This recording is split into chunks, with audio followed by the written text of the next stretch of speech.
Deus Santo, nós te agradecemos pelo privilégio de poder unir as nossas vozes em adoração ao Senhor. Obrigado, Senhor Deus, pela tua igreja aqui reunida. E te pedimos por esse momento que estaremos ouvindo, Senhor Deus, a tua palavra. Que o Senhor possa ter misericórdia de nós, pecadores, e que possamos, Senhor Deus, compreender aquilo que o Senhor quer falar com a tua igreja. Que teu Espírito nos ajude, nos auxilie e que possamos, Senhor Deus, receber as tuas verdades com fé. Essa é a nossa oração no nome de Jesus. Amém. Você pode se assentar. Queria mais uma vez dar boas-vindas a todos que estão aqui. Sobretudo você que está nos visitando. É uma alegria ter você conosco, cultuando ao Senhor nesse domingo aí, início de um feriado muito prolongado na nossa cidade. Mas você que está aqui veio cultuar ao Senhor, dedicar esse tempo em adoração a Deus e também prestar culto ao Senhor e também ouvir a palavra de Deus. Se você está nos visitando pela primeira vez, eu queria te falar, a gente está numa série de mensagens no livro de Atos, já há vários meses. No mês de maio a gente completa um ano expondo Atos, versículo por versículo. Então nós, aqui como igreja, entendemos que a melhor forma de estudar a palavra de Deus, de instruir a igreja, é através da exposição sistemática da Bíblia. Em alguns momentos nós fazemos séries mais curtas, de acordo com algum determinado tema, mas majoritariamente nós pregamos a Bíblia, versículo por versículo, e assim a gente está fazendo exposição de blocos de versículos, na verdade, com o livro de Atos, tá certo? Nessa noite nós vamos começar o capítulo 19, mas antes de começar expondo, eu quero que você abra a sua Bíblia aí no capítulo 19. A gente vai começar no versículo 11. Mas antes da gente ler, fazer a leitura do texto, eu, olhando para esse texto, eu me lembrei de alguns anos atrás, mais precisamente no ano de 2021, eu tive o privilégio de ouvir uma pregação nesse texto de um dos meus pregadores preferidos. Eu costumo citá-lo com uma certa frequência, o pastor Tony Merida, e ele fez a exposição do final do capítulo 18 e do capítulo 19, fez uma macro exposição falando sobre o ministério de Paulo em Éfeso. E eu lembro, algo que ficou marcado, que ao expor esse texto, ele contou uma ilustração real da sua vida. Ele tem alguns filhos, e um dos seus filhos, na adolescência, estava numa fase em que ele não gostava muito de tomar banho. Ele e a sua esposa tinham que ficar brigando para o menino tomar banho. Ele chegava a falar: meu filho, toma banho, ame o seu próximo, coloque desodorante, passe um perfume. Outra coisa que ele pedia, que era uma das tarefas dele, era lavar o carro. O Tony pedia para o filho lavar o seu carro. E ele sempre inventava uma desculpa e não fazia uma dessas tarefas. Só que, de repente, aconteceu uma coisa. Por volta ali dos 16, 17 anos, ele se apaixonou por uma menina. E a partir desse momento, aquele menino começou a tomar banho o tempo todo. Começou a usar desodorante e usar perfume até demais, a ponto de sufocar todos que estavam em casa. E lá, nessa idade, nos Estados Unidos, onde mora o pastor Tony Merida, com essa idade ele já podia dirigir, era habilitado, e para usar o carro do seu pai, ele passou a lavar o carro do seu pai toda semana. Afinal de contas, ele queria sair com o carro limpo para ver a menina que ele estava apaixonado. E foi interessante, porque do dia para a noite, sem que ninguém lhe entregue um manual de conduta, sem que seus pais o ameaçassem com algum tipo de punição, uma transformação aconteceu na vida daquele jovem. O que mudou? Ele não adquiriu uma nova informação a respeito de higiene pessoal e do carro. O que aconteceu foi que um novo amor entrou na vida daquele adolescente, daquele jovem, e expulsou antigos hábitos.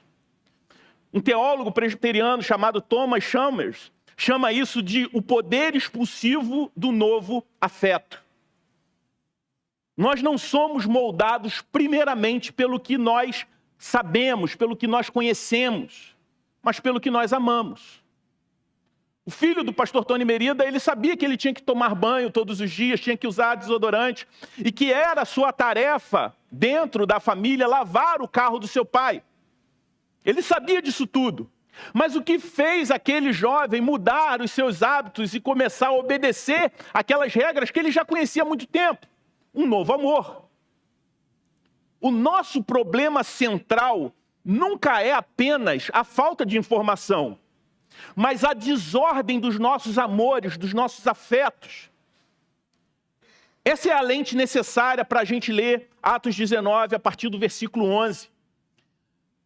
Não estamos diante de um mero relato místico do texto, mas um estudo de caso sobre o que acontece quando o evangelho deixa de ser apenas uma teoria religiosa para nós e passa a ser o afeto dominante na vida de uma pessoa e de uma comunidade. Vamos ao texto bíblico, Atos 19, a partir do versículo 11 até o versículo 20. A palavra de Deus diz assim: Deus, pelas mãos de Paulo, fazia milagres extraordinários, a ponto de levarem aos enfermos lenços e aventais do seu uso pessoal, diante dos quais as enfermidades fugiam das suas vítimas e os espíritos malignos se retiravam. E alguns judeus, exorcistas ambulantes, tentaram invocar o nome do Senhor Jesus sobre pessoas possuídas de espíritos malignos, dizendo: ordeno que saiam pelo poder de Jesus, a quem Paulo prega.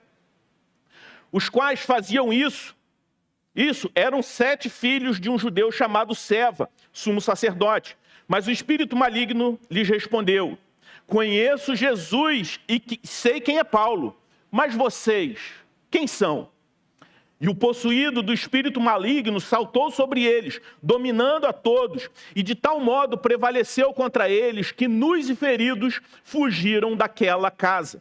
Este fato chegou ao conhecimento de todos os moradores de Éfeso, tanto judeus como gregos.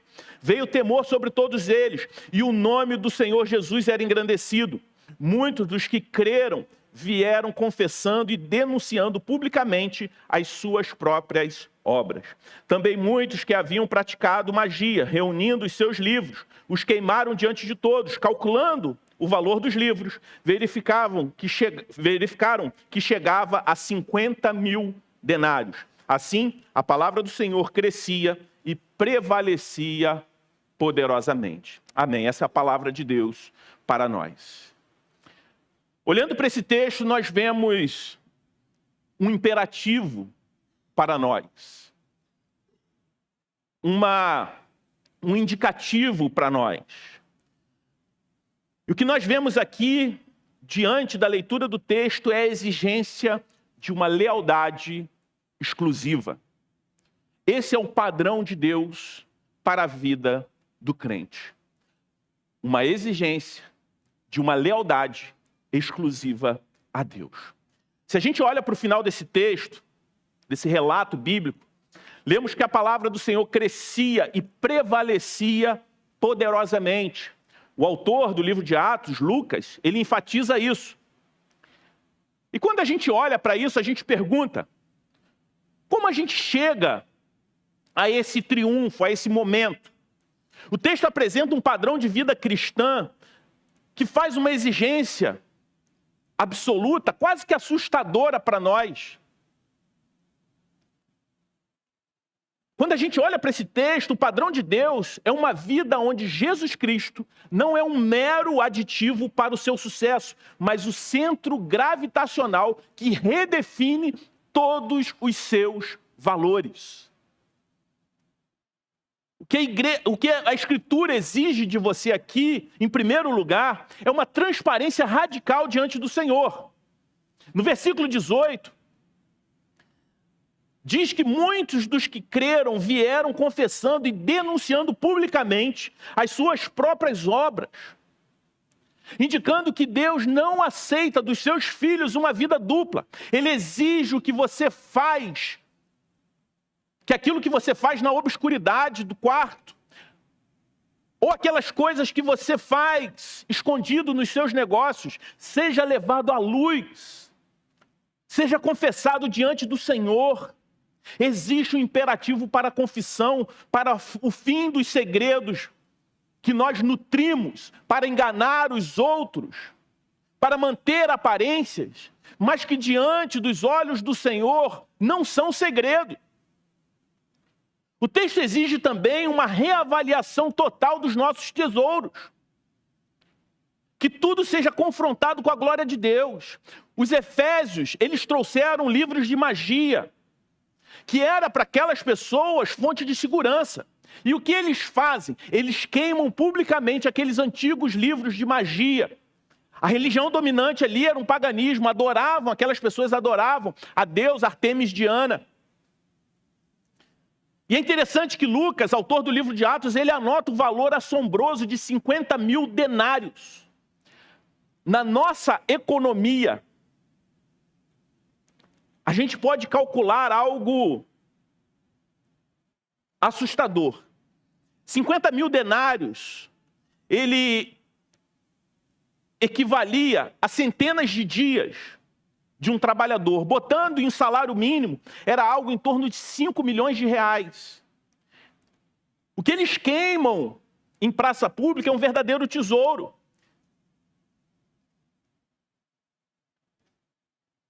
O que Deus está dizendo aqui é que o padrão da santidade exige que você esteja disposto a queimar qualquer coisa que compita com a soberania de Jesus, mesmo que isso lhe custe algum tipo de estabilidade ou até mesmo de reputação. A pergunta que o Evangelho faz a você hoje é muito direta. O que está na sua estante que você ainda não teve coragem de queimar? Qual prática, qual hábito, qual investimento incompatível com Cristo que você continua administrando em secreto? O padrão de Deus não é um convite para sermos um pouco melhores. É um chamado para que o nome de Jesus seja engrandecido na sua vida acima de todas as coisas. Deus exige que você pare de tentar gerenciar a sua vida com um pé na igreja e outro pé no controle mundano. Ele exige que a sua transformação seja tão visível quanto daquele rapaz desleixado, filho do pastor Tony Merida, quando ele muda completamente ao ser capturado por um novo amor.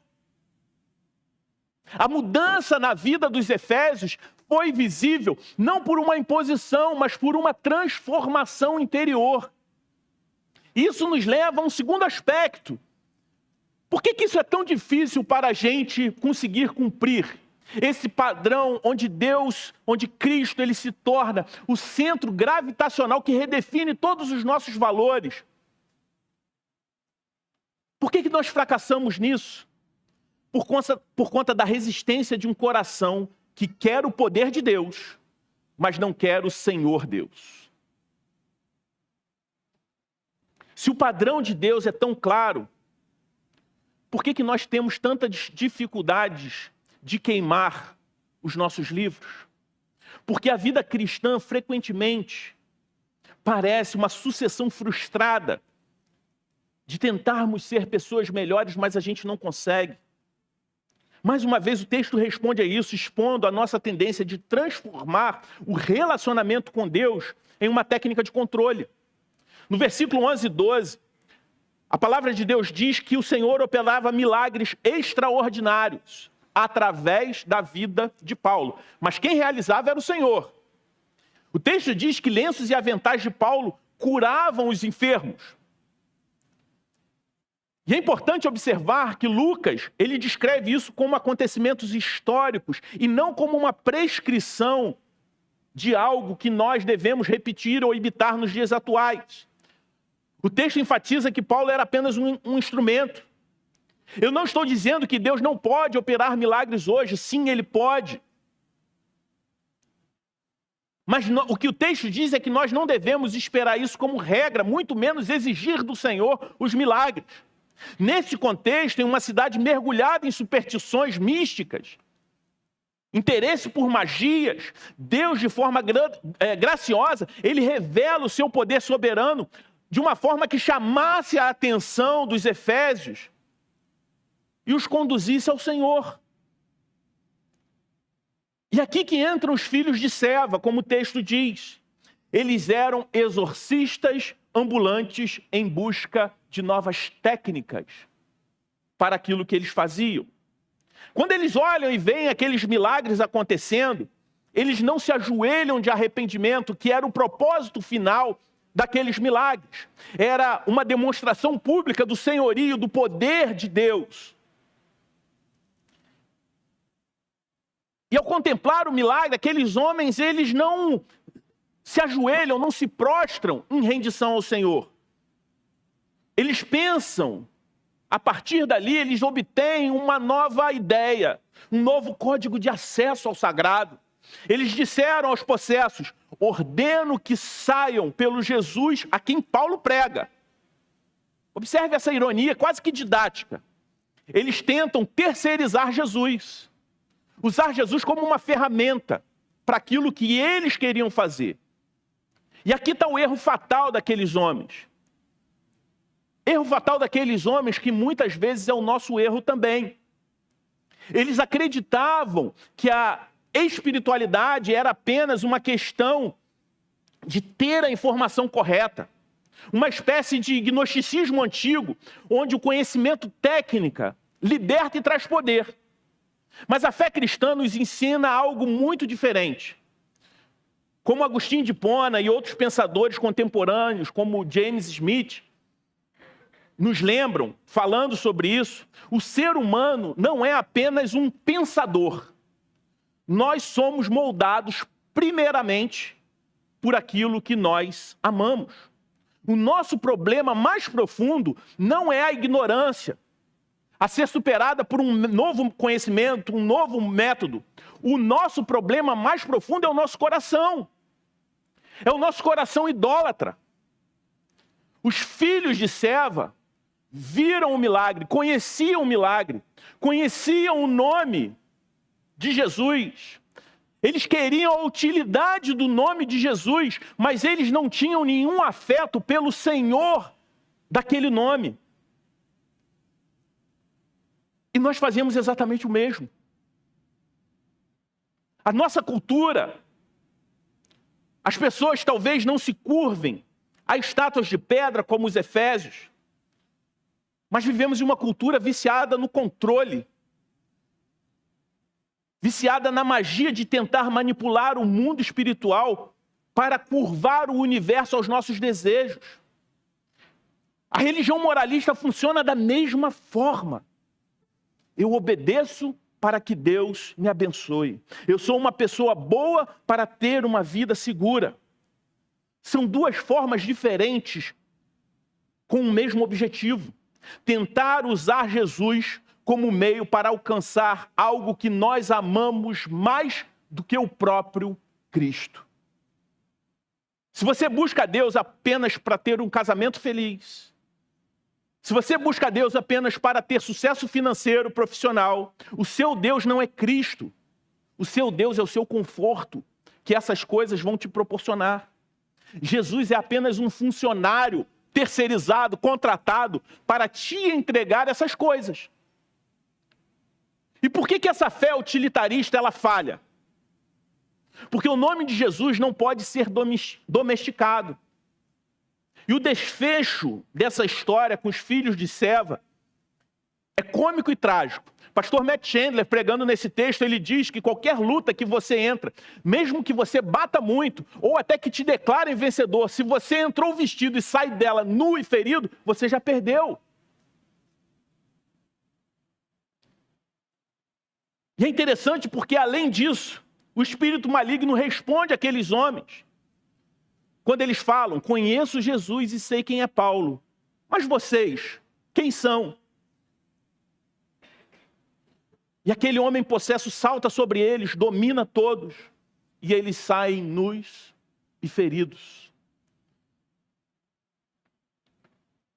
Essa imagem pode ser a imagem perfeita da exaustão religiosa.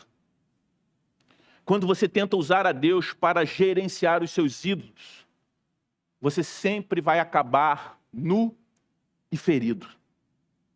A religião do controle não sustenta o peso da realidade que nós vivemos. Quando o sofrimento chega, você vai perceber que os seus métodos de tentar manipular Deus a seu favor não vai entregar o resultado que você espera. O resultado esperado por essa relação errada com Deus, não funciona, não chega, a sua autoconfiança ela evapora.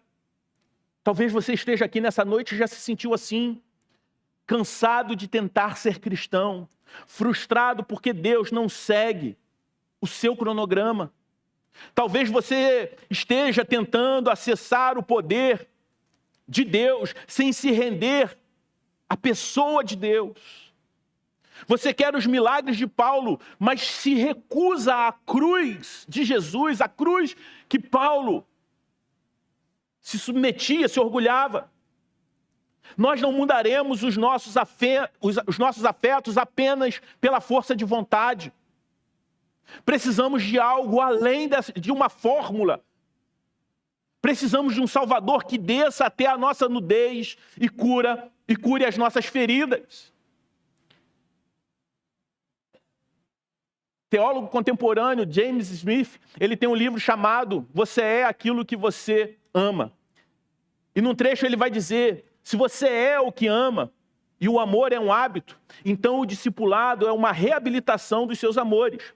Isso significa que o discipulado é mais uma questão de reforma do que aquisição de informação. Nós erramos porque recorremos a meios equivocados de mudança. Primeiramente, nós precisamos entender que o ser humano, como eu disse, não é meramente um pensador, como de alguma forma sugere algum tipo de racionalismo moderno. Da mesma forma, o homem também não é meramente um cumpridor de regras, como no caso do moralismo farisaico. O ser humano é um ser de desejos e afeições. Nós somos moldados por aquilo que nós amamos. Somos seres litúrgicos. E as nossas liturgias cotidianas e ordinárias nos moldam mais do que meras ideias, ideologias ou regras a serem cumpridas. A Bíblia nos ensina que a santificação, ela não é meramente cognitiva, nem muito menos comportamentalista, mas ela é afetiva. Eu não estou diminuindo aqui a importância do conhecimento na fé cristã. O conhecimento cristão, que é o conhecimento da Escritura, das doutrinas, da glória de Cristo, é indispensável. Mas o conhecimento de todas essas coisas não é o objetivo final. O objetivo final do discipulado não é nos tornar mais bem informados, e sim nos transformar a pessoas que amam mais a Deus cada vez mais.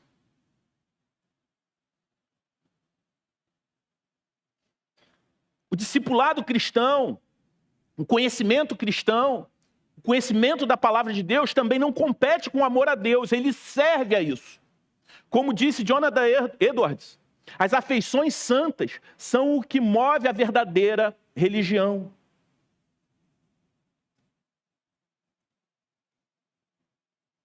O conhecimento cristão revela a glória de Deus em Cristo Jesus. E essa visão deve despertar em nós um amor mais profundo ao Senhor.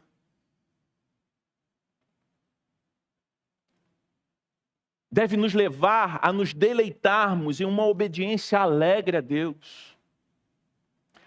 Assim, o conhecimento, ele nunca se opõe ao amor a Deus, mas ele deve ser o combustível, da mesma forma que ele não pode ser um fim em si mesmo. Ao mesmo tempo que o Espírito Santo, ele usa esse conhecimento para moldar os nossos amores supremos.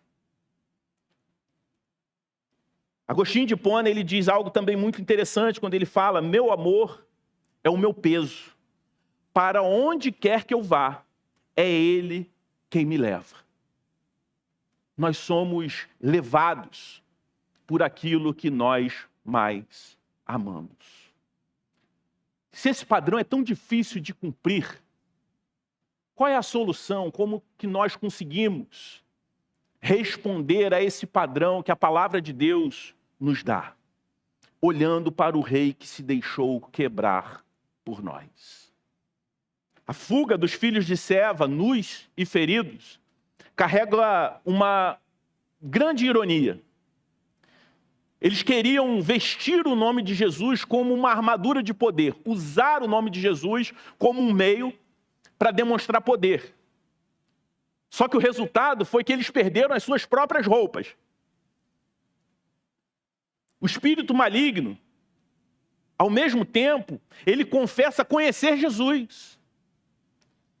As trevas reconhecem no Senhor uma autoridade que não pode ser comprada ou imitada por nenhuma outra pessoa. O Evangelho revela aqui que Cristo é o verdadeiro e único sumo sacerdote. Enquanto Seva representava um sistema religioso de prestígio, de controle, Jesus veio para servir. Ele resolve o problema do nosso coração idólatra, não nos entregando uma nova técnica, mas entregando a si mesmo. Compare os exorcistas com a cruz. Os filhos de Seva foram dominados pelo mal, ficando nus e feridos. No Calvário, o Senhor do Universo permitiu ser dominado. Não por um demônio, mas pela nossa culpa, pelo nosso pecado. Pelo julgamento que eu e você merecíamos. Jesus foi literalmente despido e ferido pelos nossos pecados. Ele ficou nu e ferido diante de um mundo para que nós fôssemos vestidos com a sua justiça e curado pelas suas feridas. Essa é a virada que o coração meramente religioso não entende. Essa é a virada que o coração do pecador precisa ter para desfrutar da nova vida. Os falsos sacerdotes fugiram para salvar a própria pele, mas Jesus permaneceu na cruz para salvar a sua vida. Eles tentaram usar o nome de Deus para ganhar fama, mas o próprio Deus abriu mão da sua glória por amor a você. Você nunca será transformado por um Deus que pode ser manipulado por homem nenhum. Você só pode ser salvo e transformado por um Deus que se deixou quebrar no seu lugar. Essa é a mensagem do Evangelho. A aceitação divina não vem porque você finalmente queimou os seus livros e alcançou uma perfeição moral. Se dependesse da sua performance, você estaria ansioso, tentando usar a graça, tentando usar o nome de Jesus como meio. O nome de Jesus é engrandecido, porque a obra está consumada, ele fez tudo. Ele viveu a rendição perfeita que nós falhamos na vida. Jesus não é uma fórmula mágica. Ele é o Salvador que atendeu a sua maior necessidade, a minha maior necessidade. Quando os efésios viram que ele não era meramente um amuleto, que Jesus era um rei que venceu o mal através da sua própria dor, eles foram tomados por temor. Não foi meramente um medo servil, mas eles foram tomados por um temor reverente de quem encontrou um amor incondicional que exige de nós uma adoração suprema. O rapaz do início desse sermão, desleixado, não mudou por conta de uma nova técnica de arrumação, de estilo, porque comprou um curso de estilo e passou a tomar banho, botar roupas melhores. Ele mudou porque percebeu que foi amado, mesmo sendo um desastre nessa área. Jesus viu a nossa nudez espiritual e as feridas escondidas sob a nossa tentativa de justificar a nós mesmos por algum tipo de performance, seja ela moral ou religiosa. E ao invés de nos expor ao ridículo, o que Jesus fez por nós? Ele se expôs em nosso lugar, assumindo a nossa derrota. Agora o nome de Jesus não é mais uma mera ferramenta que nós usamos para obter aquilo que nós queremos. O nome de Jesus se torna a canção do nosso coração. A pergunta não é mais o que eu posso conseguir de Deus, mas como eu posso me entregar totalmente a alguém que fez tudo isso por mim. É isso que possa governar o meu coração e eu passo a viver de uma forma diferente. A nova vida em Cristo é a alegria de abrir mão daquilo que é falso e abraçar o único que pode nos salvar, o único que é o nosso Salvador verdadeiro. Quando nós compreendemos que Jesus é o sumo sacerdote, que se deixou ferir para nos curar, a pergunta sobre o que devemos fazer ganha uma nova natureza. No versículo 18, se você tiver com sua Bíblia, você pode observar que nós lemos aí que muitos dos que creram vieram confessando e denunciando as suas obras. No 19, o texto vai dizer que eles queimaram os seus livros de magia. Note cuidadosamente que eles não fizeram isso para serem salvos. Eles fizeram isso porque já haviam sido alcançados pela glória do nome de Jesus. A obediência deles não foi um esforço para subir até Deus. Não foi algo assim, vocês querem me seguir? Então antes disso, queimem os livros, renunciem à religião falsa que vocês seguiam, para ver se vocês merecem a salvação. A atitude daquelas pessoas foi uma resposta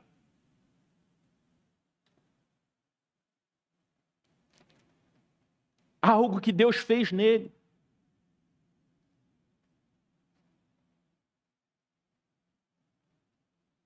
Foi uma reação maravilhada ao fato de que Deus desceu até eles. Então, como eu e você, por meio de Cristo, podemos finalmente abandonar os nossos ídolos, os nossos livros de magia? A resposta está na revalorização radical de todas as coisas que estão à nossa volta. Lucas registra que o valor dos livros queimados, como eu disse, chegava a 50 mil denários. Um artista francês, pintor, ele conseguiu relatar isso num quadro que está exposto lá no Louvre, em Paris. A gente tem a imagem. Paulo pregando e as pessoas queimando os livros em praça pública. Eu não vou me arriscar a dizer o nome desse artista, porque o meu francês ia virar motivo de chacota por parte de vocês.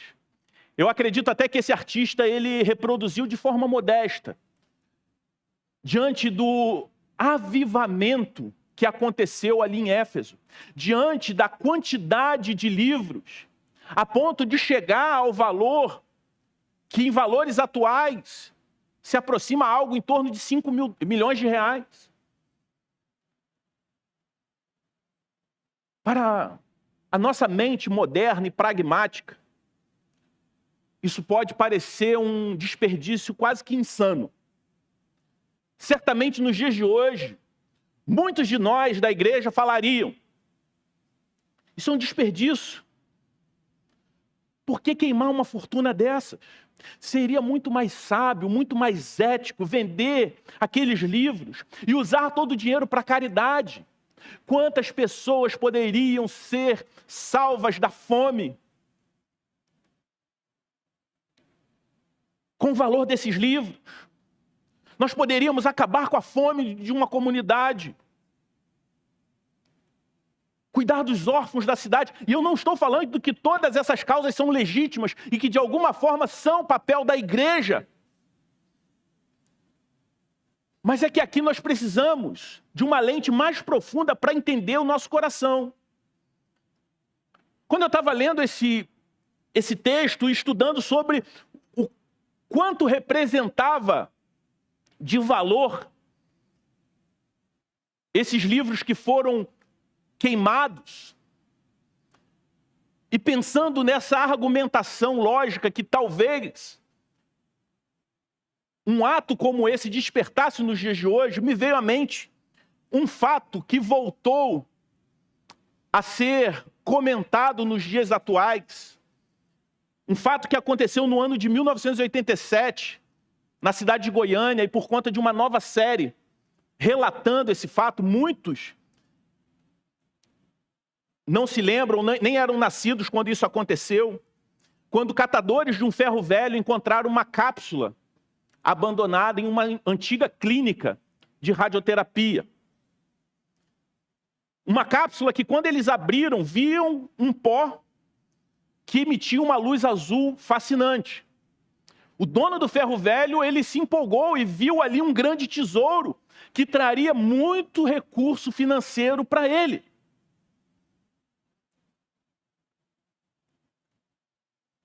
Até aquele momento, aquele pó azul era algo incrivelmente valioso. Não somente a série, mas os relatos da época contam que aquelas pessoas levaram aquele objeto para casa, mostraram aos vizinhos, se encantaram com a beleza daquele material, mas eles não sabiam que se tratava de césio-137, um material altamente radioativo. Mas quando a letalidade da radiação foi finalmente descoberta, aquele pó brilhante, ele deixou de ser visto como um tesouro e passou a ser um lixo, o lixo mais aterrorizante de toda a cidade de Goiânia. Ninguém em sã consciência diria, após saber do que se tratava aquele material, diria para vender aquele césio e doar o dinheiro para os pobres. Vocês percebem que depois que a verdade sobre algo chega, aquilo deixa de ter um preço e passa a ter um valor. Aquele césio, ele deixou de ter um preço estipulado altíssimo por aquele dono de ferro velho e passou a ter um valor de morte. E por que ninguém em sã consciência diria para aquele césio ser vendido e ser doado aos pobres? Porque veneno não se administra, não se negocia, nem tampouco se recicla. Veneno se isola e se destrói. Quando eu olho na palavra de Deus e vejo essa cena dos livros de magia sendo queimados em praça pública, mesmo valendo uma fortuna, isso me remeteu a esse fato. Foi exatamente isso que aconteceu na mente dos efésios. Quando a beleza da santidade de Jesus brilhou sobre eles, aqueles livros deixaram de ser vistos como um patrimônio financeiro e passaram a ser compreendidos como radiação espiritual. Eles perceberam que a idolatria estava matando as suas almas, enquanto eles se deleitavam daquele material. Quando você encontra uma pérola de valor incalculável, como diz uma parábola contada por Jesus, você vende tudo que tem com uma alegria explosiva, porque o que você está ganhando é infinitamente maior do que aquilo que você está deixando para trás. E esse é o processo de conversão na nossa vida. E aqui a gente volta para o rapaz, para o filho do pastor Tony Merida. Ele não se arruma, ele não se perfuma, não lava o carro, melhora, cuida da aparência, porque ele está sob o peso de leis exaustivas.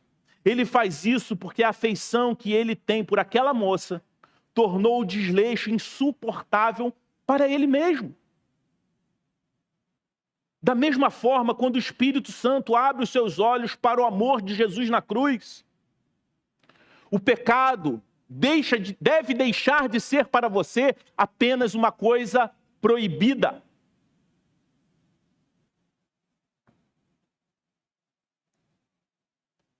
O pecado, quando você contempla o amor de Jesus por você, ele deixa de ser apenas uma coisa proibida. Ele se torna algo detestável. O ídolo do controle, que antes parecia a sua única segurança, agora se revela como uma prisão sufocante. A busca por aprovação que antes governava a sua agenda, agora é apenas uma sombra pálida diante da aceitação absoluta que você já tem em Cristo. O caminho para uma vida de santidade que glorifica a Deus não está meramente em adquirir mais conhecimento ou se esforçar mais, mas se deleitar em Jesus de forma que o amor a Ele é tão valioso, tão precioso, que todos os outros amores são expulsados para fora do seu coração. A nossa natureza humana ama o pecado, se deleita nele. E nós não vencemos a luta contra o pecado simplesmente com um moralismo melhor, ou tendo um conhecimento mais denso, porém meramente intelectual, da boa teologia. Eu não estou desprezando a boa teologia, porque a boa teologia deve nos levar a amar a Deus de forma correta. Mas se ela não está fazendo isso, ela só está produzindo em nós orgulho. E infelizmente, o mundo está repleto de gente orgulhosa espiritualmente por mero acúmulo de conhecimento.